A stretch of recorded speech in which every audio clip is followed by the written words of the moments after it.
আপু এখন আমরা কি তৈরি করছি? সাবুদানার ডেজার্ট। সাবুদানার ডেজার্ট, মজাদার সাবুদানার ডেজার্ট।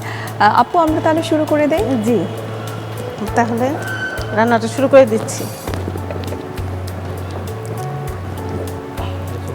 এখানে আমি 1/2 লিটার লিকুইড দুধ আগে থেকে জাল করে নিয়েছি। আচ্ছা, একটু ঘন করে নিতে হবে। হালকা একটু ঘন করে নিয়েছি। আচ্ছা, চুলাটা জ্বালিয়ে দিচ্ছি। এবার আমি হাঁড়ির মধ্যে দিয়ে দিচ্ছি।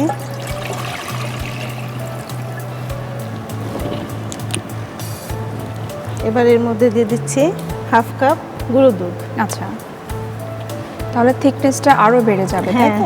আচ্ছা, আর খেতে অনেক টেস্টি হবে। দিয়ে দিচ্ছি এটা কর্নফ্লাওয়ার। আচ্ছা, 1 টেবিল চামচ। আর স্বাদ মতো চিনি দিয়ে দিচ্ছি। আচ্ছা আচ্ছা। এখন তো ব্রাশের ব্রাউন সুগার খুব বেশি অ্যাভেলেবেল, চাইলে কিন্তু আমরা ব্রাউন সুগারটা অ্যাড করতে পারি। আমি 1/2 কাপের মতো চিনি দিয়েছি। আচ্ছা, যে যতটুকু চিনিটা পছন্দ করে বা ফ্যামিলিতে যদি কোনো ডায়াবেটিক পেশেন্ট থাকে সেই অনুযায়ী কিন্তু চাইলে আমরা সুগার ফ্রি করেও তৈরি করতে পারি, কমিয়ে বাড়িয়ে আর কি করতে পারবে।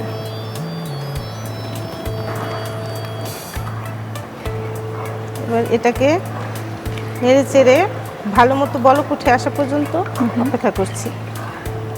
এই সাবুদানাটা কিন্তু আসলে যাদের কনস্টিপেশনের প্রবলেম তাদেরকে কিন্তু আমরা পুষ্টিবিদ হিসেবে সাজেস্ট করে থাকি যে উইকলি 3 to 4 ডে যাতে অবশ্যই নেয়। তার থেকে বড় কথা স্পেশালি যারা ল্যাকটেটিং মাদার, যাদের বেবি হওয়ার পরে কিন্তু আমরা যেটা বলে মিল্ক প্রোডাকশনের জন্য অথবা তার হেলথের জন্য সব কিছু মিলিয়ে কিন্তু সাবুদানাটা খুব চমৎকার একটা খাবার হয়, যেটার সঙ্গে দুধ থাকছে, একটা প্রোটিনের চাহিদাটাও কিন্তু পূরণ হয়ে যাচ্ছে। এটা বাচ্চাদের জন্য খুব, বাচ্চাদের জন্য স্পেশালি ফ্রুটস আছে, দুধ আছে, মানে স্পেশালি যেসব বাচ্চাদের 6 মাসের পর থেকে উইনিং ফুড শুরু হয় তাদের জন্য কিন্তু খুব চমৎকার একটি খাবার।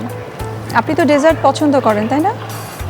আচ্ছা, যদি আমাদের ডেজার্ট প্রতিদিন খাওয়াটা স্বাস্থ্যের জন্য অতটা ভালো না, আমরা হয়তো উইকলি 1 দিন 2 দিন আমরা খেলাম, তবে বাচ্চাদের জন্য কিন্তু এভরিডে আমরা সার্ভ করতে পারি, কারণ বাচ্চাদের অ্যাক্টিভিটিস এত বেশি, সেই অনুযায়ী কিন্তু আসলে তাদের ক্যালোরি বার্ন হচ্ছে কিন্তু ইনটেক খুব কম হয়। সো ডেজার্ট আইটেম অল্প খেলে কিন্তু তাদের চাহিদাটা পূরণ হয়ে যায় অনেকটা। ডেজার্ট তৈরির ক্ষেত্রে আসলে দুধ যত বেশি ঘন হয় তত বেশি মজা লাগে। হ্যাঁ, কোনো কিছু আসলে যে এটা কিন্তু যেহেতু একটা ডেজার্ট মানে কিন্তু একটু সুইট আইটেমটা একটু বেশি, ক্যালোরিটা একটু বেশি, সো আসলে খেতে কোনো নিষেধ নাই। আমরা যখন আমরা পেশেন্টদেরকে বলি তখন কিন্তু আমরা বলি যে না, খেতে মানা নাই, বাট আপনি যদি ক্যালোরিবল খাবার খান আবার সেটাকে ব্যালেন্স করে ফেলেন তাহলে কিন্তু সবসময় খেতে পারবেন। কিন্তু ব্যালেন্সটা কীভাবে, সেটা হচ্ছে ফিজিক্যাল অ্যাক্টিভিটিস। আমরা সাধারণত দেখা যায় যখন আমাদের ডায়াবেটিস হচ্ছে, যখন ওজন বেড়ে যাচ্ছে তখনই আমরা দৌড়াই, তার আগে কিন্তু কখনোই আমরা হেলথ কনসাস হই না। সুতরাং এই ডায়াবেটিক পেশেন্ট যাতে না হতে হয়, ওজন যাতে না বেড়ে যায়, সবসময় কিন্তু আমাদের হাঁটা উচিত। হ্যাঁ, অবশ্যই হাঁটা উচিত। দুধটা যখন একটু ঘন হয়ে আসবে এই পর্যায়ে এখন নামিয়ে নিচ্ছি।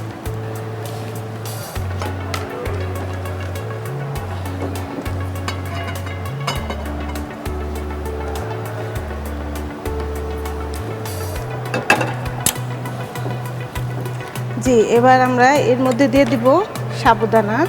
আমি 1/2 কাপ সাবুদানা পর্যাপ্ত পরিমাণ পানিতে সেদ্ধ করে নিয়েছি, এবার এর মধ্যে দিয়ে দিচ্ছি।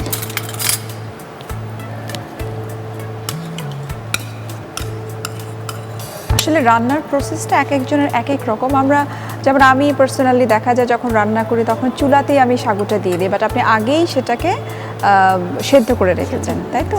মানে দুধের মধ্যে আপনি সাবুটা দিয়ে দেন। হ্যাঁ, সেটাও হয়, মানে এক একজনের এক এক রকম রান্না আর কি। কিন্তু সেখানে মনে হয় পানিটা থাকা যাবে না, তাই না? না, এটা আমি মিক্সড করে নিয়েছি। এবার পছন্দ মতো ফ্রুটস দিয়ে দিতে হবে, তবে এটাকে ঠান্ডা করে ফ্রিজে নরমালে 30 মিনিট রেখে দিতে হবে। তারপর পরিবেশনের সময় ফ্রুটসগুলো মিশিয়ে পরিবেশন করতে হবে। আপু, আমাদের কিন্তু 30 মিনিট হয়ে গেছে, আমার কাছে মনে এটা ঠান্ডা হয়ে গেছে। এখন ঠান্ডা হয়ে গেছে, এবার আমি ফ্রুটসগুলো মিক্স করে নিচ্ছি। এখানে আমি আপেল ছোট ছোট টুকরো করে নিয়েছি। আচ্ছা, এটা আসলে যার যার পছন্দ মতো, যত বেশি যার যার পছন্দ মতো আর কি ব্যবহার করতে পারবে। অনেকে কিন্তু আছে আলাদা করে ফ্রুটসটা খেতে চায় না, পছন্দ করে না। আমার কাছে মনে হয় যে এরকম ডেজার্টের মধ্যে যদি ফ্রুটস অ্যাড করা যায়, প্রোটিন আছে প্লাস ফাইবার সবই কিন্তু একসাথে পেয়ে যাচ্ছে। জি।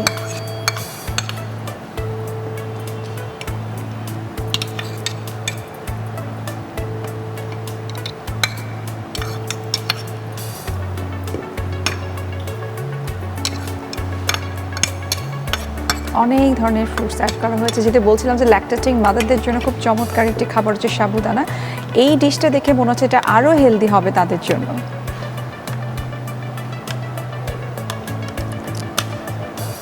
জি, আমাদের সাবুদানার ডেজার্ট তৈরি হয়ে গেছে না? আচ্ছা, খুব চমৎকার লাগছে দেখতে। আশা করি আমাদের দর্শকরা খুব পছন্দ করবে, আমার নিজেরও খুব পছন্দ হয়েছে। ঠান্ডা ঠান্ডা সার্ভ করতে হবে।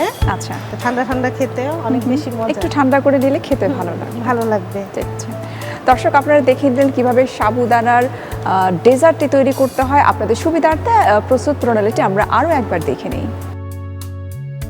প্রথমে সসপ্যানে তরল দুধ দিন, এতে গুঁড়ো দুধ, কর্নফ্লাওয়ার ও চিনি দিয়ে রান্না করুন। রান্না হয়ে গেলে নামিয়ে নিন।